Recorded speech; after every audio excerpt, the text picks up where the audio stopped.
Experiment number 11 part 3। अच्छा बेटा, अब हम बात कर रहे हैं जी 8 to 3 लाइन इनकोडर की। तो इसमें क्या होगा बेटा, कुछ भी नहीं है, कोई रॉकेट साइंस नहीं। उसी तरह देख लें क्या है जी, इसकी कितनी इनपुट होंगी बेटा 8, और आउटपुट लाइन कितनी होंगी बेटा 3 होंगी, इसलिए इसको 8 to 3 लाइन इनकोडर का नाम दिया गया है। अगर 8 देखें तो 8 कम्बिनेशन किस में होते हैं बेटा, ऑक्टल, इसलिए फिर इसको हम ऑक्टल टू बाइनरी कन्वर्टर या ऑक्टल टू बाइनरी इनकोडर के नाम से भी जानते हैं बेटा। उसी तरह जिस तरह हमने पहले इनपुट को नाम दिया था, वो क्या दिया था, Y0, Y1, Y2 and Y3। उसी तरह बेटा यहाँ पे भी हम नाम देंगे Y0, Y1, Y2 और सो ऑन चलते हुए कहाँ तक जाएंगे, Y7 तक जाएंगे। बिल्कुल उसी तरह बेटा जो आउटपुट है वो कहाँ से हैं, ये देखें A0 है, A0 है, A1 है एंड A3 है, A2 है सॉरी। तो ये हमारी ब्लॉक डायग्राम बन गई। आगे चल के इसका ट्रुथ टेबल भी बनाते हैं बेटा।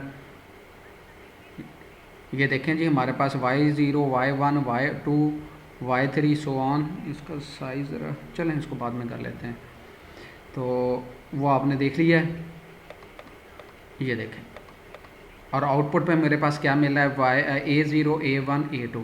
अगर फर्स्ट लाइन पे देखें जी Y0 एक्टिवेट है तो आउटपुट पे क्या मिल रहा है, मुझे कोड 00 मिल रहा है। अब देखें जी यहाँ पे अगर Y1 एक्टिवेट है, इसको मतलब क्या हुआ, I1 या Y1 एक्टिवेट, तो 1 का कोड क्या होगा 1, ये लें जी। इसी तरह बेटा अगर Y2 एक्टिवेट है तो उसका कोड हमें क्या मिलता है, 2 का कोड क्या होता है 10, ये देखें जी आउटपुट पे 10 मुझे मिला।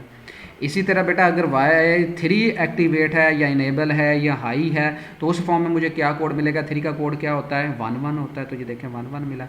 इसी तरह बेटा 4 का कोड क्या होता है बेटा, ये देखें जी 100। इसी तरह बेटा 5 का कोड क्या होता है 101, सो ऑन आगे चलते।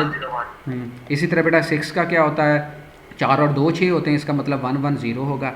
इसी तरह 7 का क्या होता है 111 होता है। तो ये क्या है हमारा 8 to 3 लाइन डिकोडर है। तो ये इसको हमने क्या नाम दिया था, ऑक्टल टू बाइनरी इनकोडर का नाम भी दिया था। तो आपको आपके अंडरस्टैंडिंग के लिए हमने क्या किया हुआ, यहाँ पे अगर आपको नज़र भी आए तो हमने उसके साथ साथ डेसिमल डिजिट भी दे दी हैं।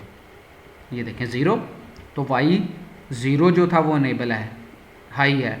1 डिजिट डेसिमल तो उसमें क्या था Y1 जो है उसको हाई किया हुआ, तो उसी के अगेंस्ट क्या हुआ है बेटा हमें मिला है। तो एक बात फिर मैं आपको रिवाइज करा रहा हूँ बेटा, क्या करना है, एक वक्त में सिंपल इनकोडर में एक लाइन हाई होगी, मल्टीपल लाइन आप हाई नहीं कर सकते। जो लाइन हाई होगी, जिसको आप एक्टिवेट करोगे, जिसको इनेबल करोगे, जिसको इनपुट हाई प्रोवाइड करोगे, उसके अगेंस्ट आपको आउटपुट पे कोड मिल जाएगा। तो यह है आपका इनकोडर। मल्टीपल लाइन को भी आप हाई कर सकते हो, लेकिन सिंपल इनकोडर में नहीं, उसको आप प्रायोरिटी इनकोडर में करेंगे। तो फिर अगेन वो काम उसी तरह ही करता है, क्योंकि हमने उसकी डिज़ाइनिंग में प्रायोरिटी हायर बिट को दे देते हैं। आप अपनी मर्जी से भी डिज़ाइन कर सकते हैं अगर कोई असाइनमेंट में आपको टीचर दे।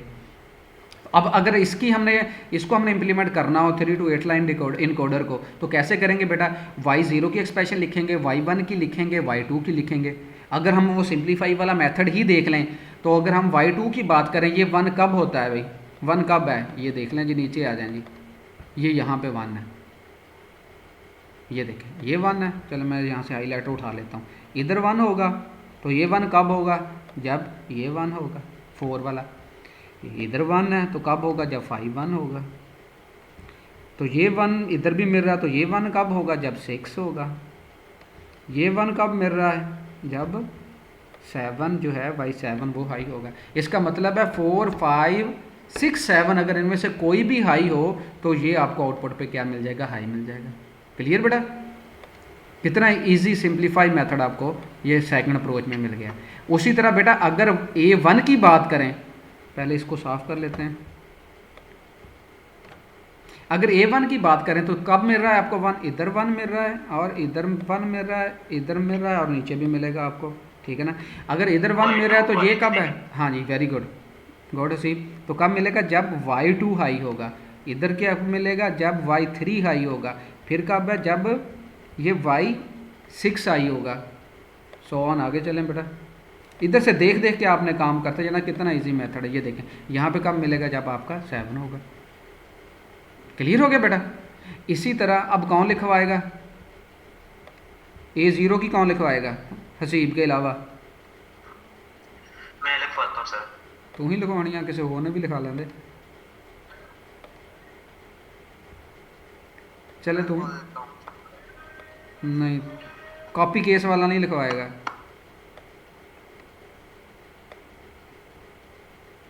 अब मुझे आपकी आवाज़ें याद हो गई कौन कौन से कॉपी केस वाले हैं। जी कौन करवाएगा बेटा? मैं करवाता हूँ। जी सर। 20 है, 20 Ali Haider.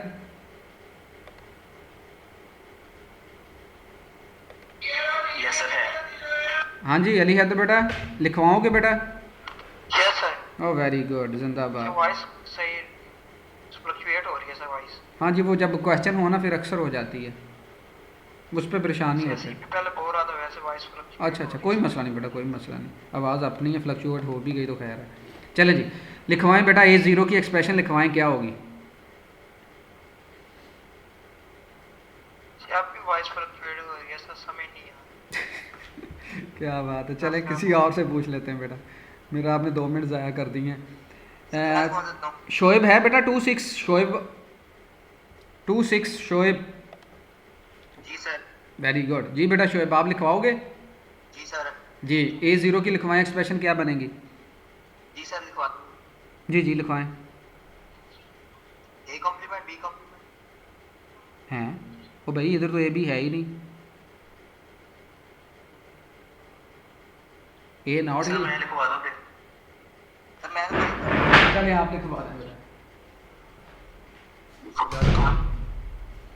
Sir y1 plus y3 plus y5 plus y1 sir y1 plus y3 plus y5 plus y हाँ हाँ शाबाश, y7। गुड हो गया। सिंपली बेटा कुछ भी नहीं करना, कोई रॉकेट साइंस नहीं है, सिंपली जिसकी एक्सप्रेशन लिखनी है वहाँ पे सर्कल कर लें, टिक लगा लें, निशानी लगा लें, जो करना है आप कर लें। जिस जिस लोकेशन पे आपको 1 मिल रहा है, ये लें जी, हमने सर्कल लगा लिए हैं।